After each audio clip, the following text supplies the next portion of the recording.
Понеделнички да започнеме со убава вест. Во борбата со големиот пожар што беснее над селото Палиград на планината Китка, пожарникарите од противпожарната бригада на град Скопје спасиле и едно мало теле, оставено на опожарениот терен. Како што велат од Центарот за управување со кризи, телето било исплашено и безпомошно, но пожарникарите успеале да го извлечат од опасната зона. Убавата вест со фотографија ја сподели директорот на ЦУК Мухамед Али. Екс-директорот на лотарија Перпарим Бајрами го нема ни под дрво, ни под камен, а ни во судница. Бајрами е во бегство и е недостапен за органите на прогонот повеќе од една година. Денеска на судењето се појави неговиот адвокат Еленко Миланов, кој за прв пат го доби обвинителниот предлог и една кутија со 231 материјален доказ од обвинителите. Такви тешки кутии со материјални докази добија и адвокатите на останатите со думина обвинети, меѓу кои и Артан Груби. Со овој обвинителен предлог за Артан Груби, максималната предвидена казна затвор повеќе не е 20, туку 5 години затвор. Ново поскапување на горивата. Дизелот надмина 100 денари, а бензините поскапуваат за 1,5 денари.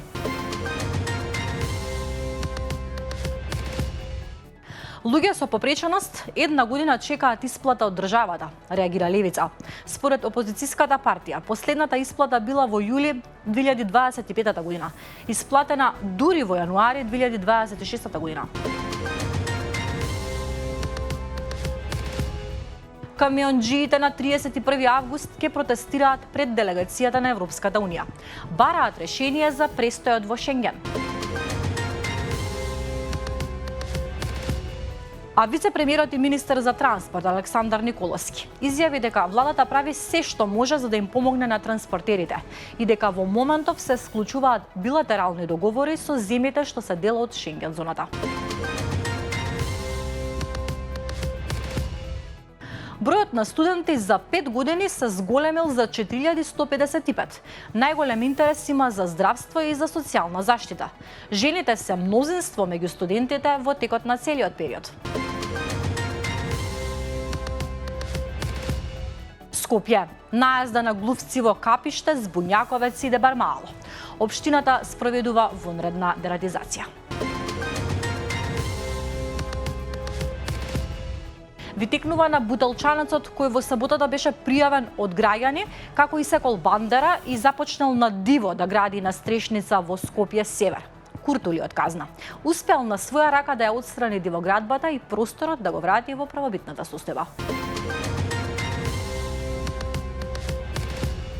Блокади со супштици во Охридското езеро. Граѓани протестираа во Лагадин против спорниот хотел. Македонија наскоро ќе наполни 35 години.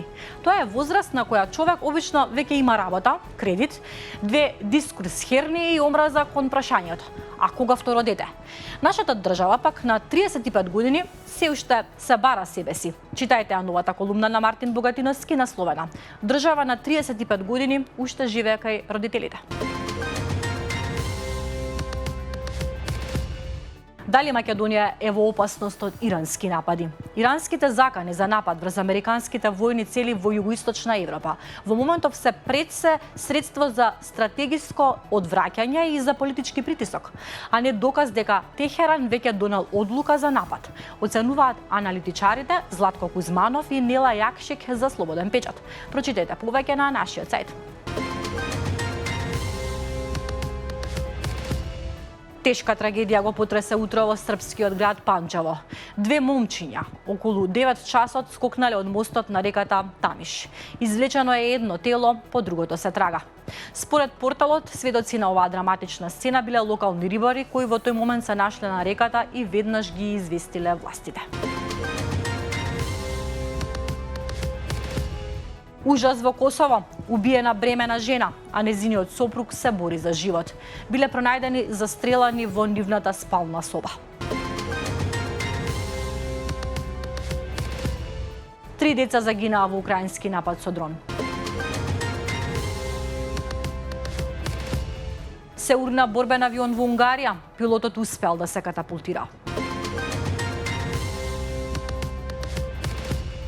Израел и Сирија преговараа во Јордан за да ја смират топката. Штрајк на контролорите на летање ја парализираа Норвешка. Главниот аеродром вчера беше затворен 5 часа. Планина од ѓубре затрупа куќи во главниот град на Гвинеја. Загинаа најмалку 30 луѓе.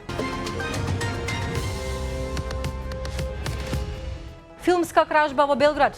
Провалник упаднал во куќа, украл сеф со 400.000 евра и со злато. А ако одите на кај Халкидики, очекувајте метеж. Солунската обиколница вечерва ќе биде делумно затворена за сообраќај во периодот од 23 часот до 5 часот утре наутро. Македонија има сигурни 2 медали во Таранто на медитеранските игри. Денеска ќе дознаеме какви. А по 6 години во Америка, Хари и Меган се враќаат во Велика Британија.